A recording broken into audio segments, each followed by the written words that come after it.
He tested the Yanomami blood and established that they were, in fact, what's called a virgin soil population. They didn't have antibodies for measles and other epidemic diseases. And that was what he was looking for. He really wanted to have a control group population and then to be able to challenge the immune systems to measure the level of immune response. This year's team consists of an ethnologist, 2 geneticists, a dentist, an ethnophotographer, a young missionary to these Indians, a linguist, and a cook. Our objective can most simply be defined as an effort to understand the population structure of primitive man and how that structure is influenced by the environment in which he finds himself. Most of us will enter quietly, but the anthropologist will enter in the customary style of an Indian visitor.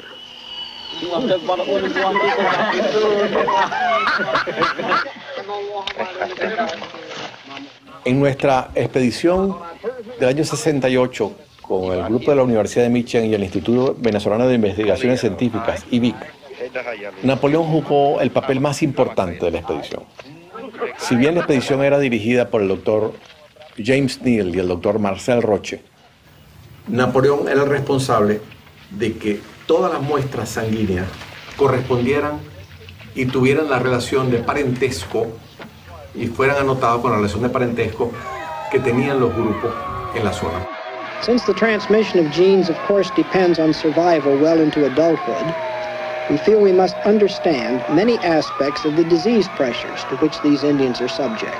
Neal had already received word before he left the United States for Venezuela in '68 that there was an outbreak of measles. It was moving, as it were, down the Orinoco from the frontier region of Brazil. It could be expected to probably reach the Yanomami area where he was going to do his research. Unfortunately, the very month that we arrived, measles had broken out among the Yanomami, first in Brazil and second in Venezuela. There's an epidemic of measles lower on the Orinoco. The expedition had brought measles vaccine as a preventive measure. But what had been meant to be an exercise in preventive medicine has now turned into a race to save the Yanomami from the disaster of a measles epidemic. The anthropologist has explained the need for vaccination to the headman, and his family goes first.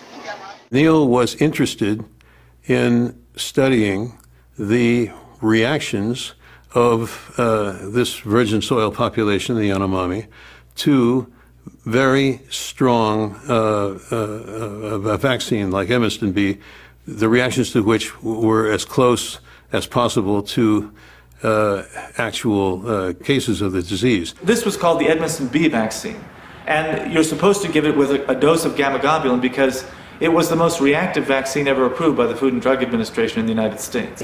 The vaccination with gamma globulin gives sometimes a little fever, a little runny eyes, but if he sees somebody with a real rash, get him out. Well, get him out where? Out here. From where? Something away from the group. He's going to go every day to visit Padre-Rios group. Okay, okay. He didn't have enough immune globulin, as it turned out. He didn't come with the correct amount, so he was skimping on it. And they vaccinated Atacama without giving the required amount of gamma globulin, without giving any gamma globulin. And the results were the worst fevers that had ever been recorded to that point in the world for any vaccine experiment.